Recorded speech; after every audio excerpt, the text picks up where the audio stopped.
United nation का अंत का शुरुआत हो चुका है क्योंकि ट्रंप ने स्विट्जरलैंड के दावोस शहर में यूएन के अल्टरनेटिव में बोर्ड ऑफ पीस नाम का ऑर्गेनाइजेशन बनाने का अनाउंसमेंट कर दिया है। अगर जेएनजी की भाषा में बोले तो ट्रंप ने यूएन की फील्डिंग सेट कर दी है।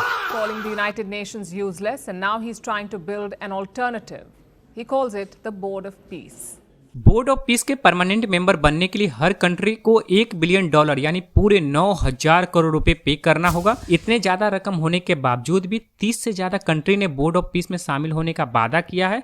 और सबसे हंसी की बात यह है कि पाकिस्तान जैसा भिखारी कंट्री भी $1 बिलियन देने को तैयार है। पाकिस्तान अगर डोनाल्ड ट्रंप को ना करता तो फिर Pakistan will face many difficulty.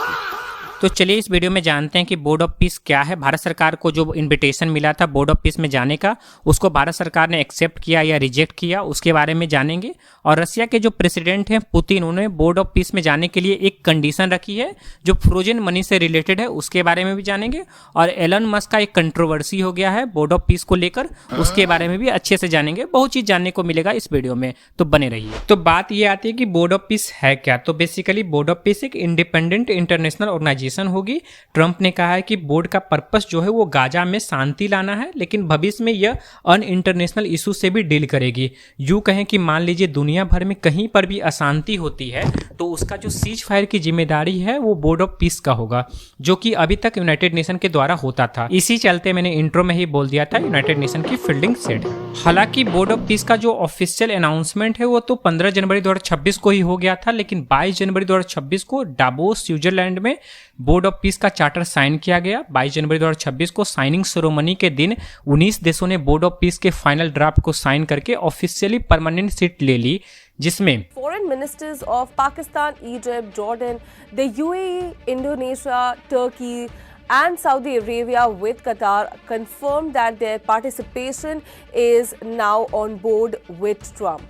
अब बात करते हैं कि बोर्ड ऑफ पीस का चेयरपर्सन कौन होगा। तो आप ज़्यादा शक मत कीजिए, वो ट्रंप ही हैं, क्योंकि उन्होंने अपने आप को ही चेयरमैन घोषित कर दिया है बोर्ड ऑफ पीस का।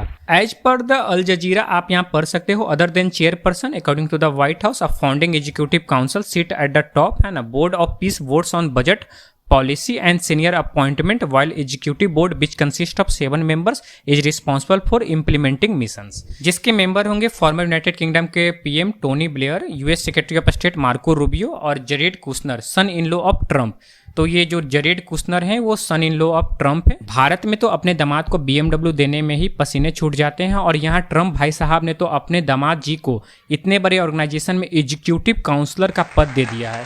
दहेज लेनी बुरी बात है, मैं मजाक कर रहा हूँ, जोक्स अपार्ट। रशिया के प्रेसिडेंट पुतिन इस नए इंटरनेशनल स्ट्रक्चर का मेंबर बनने को तैयार है, पर उन्होंने एक इपिक सा कंडीशन रखा है कि मैं $1 बिलियन जो देना है इसमें शामिल होने के लिए, वो मैं उस एसेट से दूंगा जिसको यूएस एडमिनिस्ट्रेशन ने पहले से ही जब्त करके रखा है। Я думаю направить в Совет мира $1 миллиард США из замороженных еще при прежней администрации США российских активов। ये तो आपको पता ही होगा कि रसिया और यूक्रेन कन्फ्लिक्ट में यूएस ने रसिया पर बहुत सारे सैंक्शंस और टैरिफ के थ्रू रसिया के काफी एसेट्स को जब्त करके रखा था। तो वो उसी की बात कर रहे हैं कि वो जो फ्रोजन मनी है मैं उसी में से पैसे दूंगा।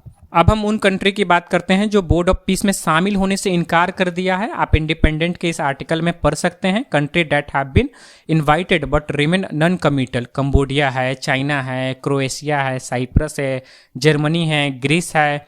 इंडिया ने भी नॉन कमिटल कैटेगरी में अभी अपना स्टैंड रखा है, बाद में हो सके तो ये ज्वाइन कर ले, क्योंकि ये बहुत बड़ा अपॉर्चुनिटी है। यूनाइटेड नेशन जैसी चीज़ें जो है रोज़ नहीं बनती है। ऑफकोर्स यूनाइटेड नेशन हो सके ना बन पाए, लेकिन अभी तो लग रहा है कि जो बोर्ड ऑफ पीस है वो यूनाइटेड नेशन की तरह ही बन जाएगा। ऐसे जो भी इंडियन गवर्नमेंट स्टेप लेगी ऑफकोर्स वो सही ही होगा, और वो इंडिया के लोगों के हित में होगा, यानी इंटरेस्ट में होगा, क्योंकि यार 9,000 करोड़ रुपए काफ़ी ज़्यादा अमाउंट है। आप कमेंट में बताओ कि टैक्स पेयर का जो एक मनी है उसको बोर्ड ऑफ पीस जैसी चीज़ों में इन्वेस्ट करना सही रहेगा इंडिया के लिए या गलत रहेगा। कमिंग टू आवर पॉइंट, जो हम लोग बात कर रहे हैं कि जो इन्वाइटेड है ट्रंप के द्वारा पर नॉन कमिटल है, मतलब उन्होंने अभी तक कमिट नहीं किया है इसमें आने के लिए बोर्ड ऑफ पीस में। तो इंडिया के बाद इटली है, यूरोपियन यूनियन एग्जीक्यूटिव आर्म है, पैराग्वे है, रसिया है, सिंगापुर है, थाईलैंड है, यूक्रेन है। अब यूक्रेन क्यों है वो समझ सकते हो, वो प्रो यूएस है, बट रसिया का इन्वॉल्वमेंट यहाँ पे यूक्रेन को इस कैटेगरी में लेकर आता है। अब बात करते हैं country that will not join the board for now at least. France, Norway, Slovenia, Sweden, UK. अब यहाँ पर एक कैच है कि ये सब जो कंट्री है यूएस के हमेशा साथ रहते हैं, मतलब प्रो यूएस ये सब कंट्री है, France, Norway, Slovenia, Sweden, UK.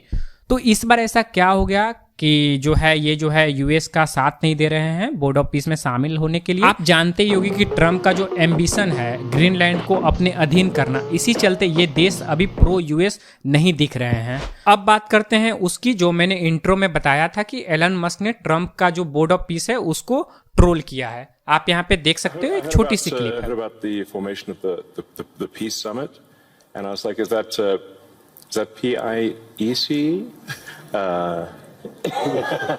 तो यही देखने को मिलता है जब दोस्ती टूट जाती है। याद होगा जब ट्रम्प दूसरी बार यूएस के प्रेसिडेंट पद के लिए खड़े हुए थे तो एलन मस्क ने ही उन्हें जिताने के लिए काफ़ी जतन किया था, यानी मेहनत की थी, और अब उनका जो दोस्ती है वो नहीं रहा, तो एक दूसरे का वो मजाक उड़ा रहे हैं। In the last phase of our video, Trump का ये जो नया बोर्ड ऑफ पीस है उसका स्ट्रक्चर अभी क्लियर नहीं है, उसमें कौन कौन से पद होंगे वो भी क्लियर नहीं है।